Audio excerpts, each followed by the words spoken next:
So you walk down the aisle. It's a long walk if you've never done it before. And sat down in the chair and waited while the clerk came over and said, "Now, what's your name?"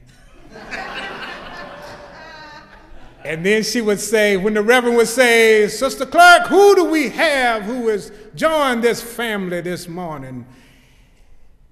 Giving honor to God, we have Brother Gerald Davis, who comes with Christian experience to join our happy home.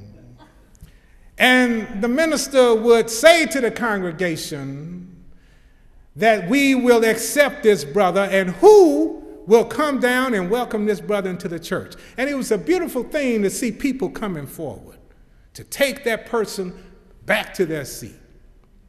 Now, we don't do that in the Unitarian Universalist tradition. We sign a book anonymously. You write your signature, close the book up, put it away. But we do have an ingathering, and I like ingatherings, because an ingathering says all those who have signed the book come forward. And you will stand here and you will profess that you want to be a part of an energizing body that stands for religious freedom, racial justice, that moves beyond the words and moves into deeds. And you say, "I'm on board." And the congregation speaks back to you and says, "You're not alone, that we're going to walk every step with you." You, at that moment, professing these words and saying them back, are in a moment of transformation. Because you are moving to the other side where there is joy. There is joy because, church, it's tough out here. It's difficult to deal every single day with all the issues that confront us with the positions that we have. We're up here talking about love, and folks are talking about metrics, demographics, evaluative instruments. We want to make sure, ensure, and we don't have that time for, well, love is not in it. Do you have the votes? That's what we're dealing with, a society that has moved into a market orientation where everything is about the bottom line. And so it's no people who have stances about whether or not they're called. They use words like calling and use words like grace and talk about quests for truth. You're lonely. You're not going to hear people say amen to you. So sometimes you just shut up and you don't say. And you maybe even question yourself. Am I doing what everybody, am I the only one that's wrong? Everybody else is doing this and I'm stepping over here. You chose this morning, church, to come to church. You stepped outside your door and it was snow. Your neighbors did not.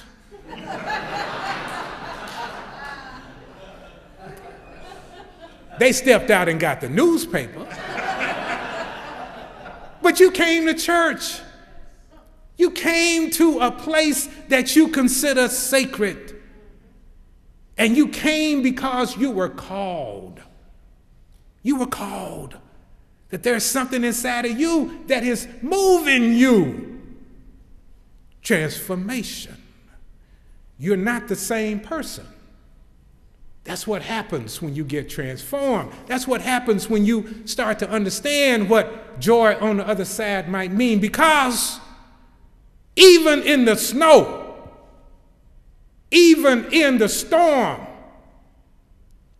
there are still small voices.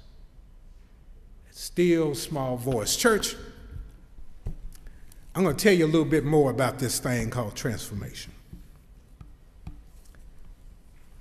If you just bear with me while I focus.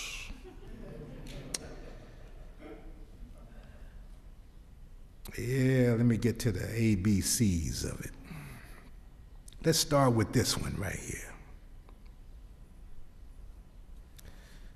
When one begins this whole process of transformation, when you walk down the aisle figuratively, you're making a decision.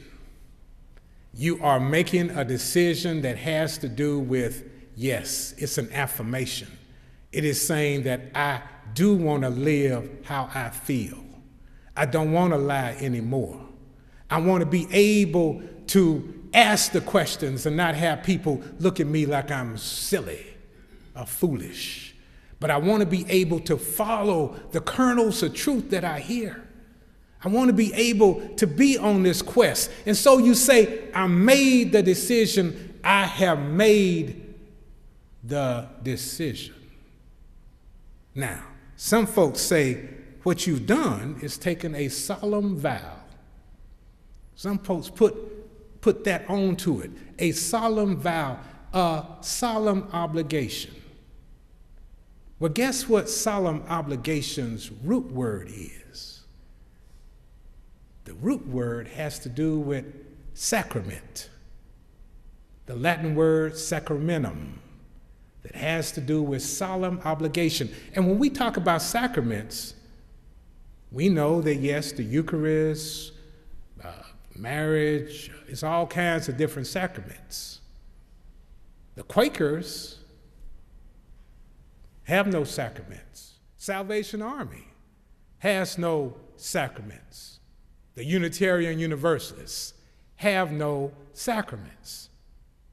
But we do have solemn obligations. What do we say? Service is our law. That's a solemn obligation, service, to be of service. And so when you take that step, when you walk down that aisle, what you're doing is making a sacrament, a solemn obligation. You're saying, I'm taking it on. I'm going to be different. I'm going to walk and be transformed. That's the first thing. All right.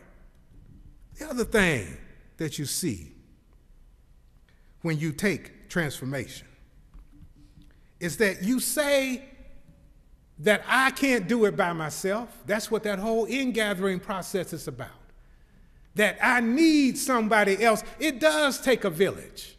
And you're not solitary. Even, this is how our church, the Unitarian Universalist Church, thinks. We have a thing called Church of the Larger Fellowship. Now, the Church of the Larger Fellowship doesn't have a place where they meet, but it's for all those solitary UUs who may be in Alaska, Montana, Oklahoma, someplace where they can't get to another church. They can still worship through the Church of the Larger Fellowship. And there's communication. And it's communication that's talking directly to you. See, I like that, because this congregation and this church and this association understands you're not alone.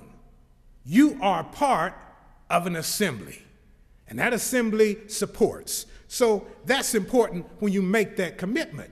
You're making it individually, but you're making it to join a body that is supporting you. All right, that's another thing about that. All right, there's something else. All right. There's a thing called covenant. See, church, words are important. Words are very, very important. And when you have a covenant, that is a mutual agreement that you have that will not be broken. It won't be shakeable. It's unassailable. It's what I say, yoke, yoke, arm, arm. This is it. This is it. We are making a covenant with one another. That's reaffirming. Reaffirming. It's not just affirming, it's reaffirming. I mean, it's insulated. It's saying, nah, you can depend on it. You can depend on me. I'll be there. Through the snow, I'll be there. All right.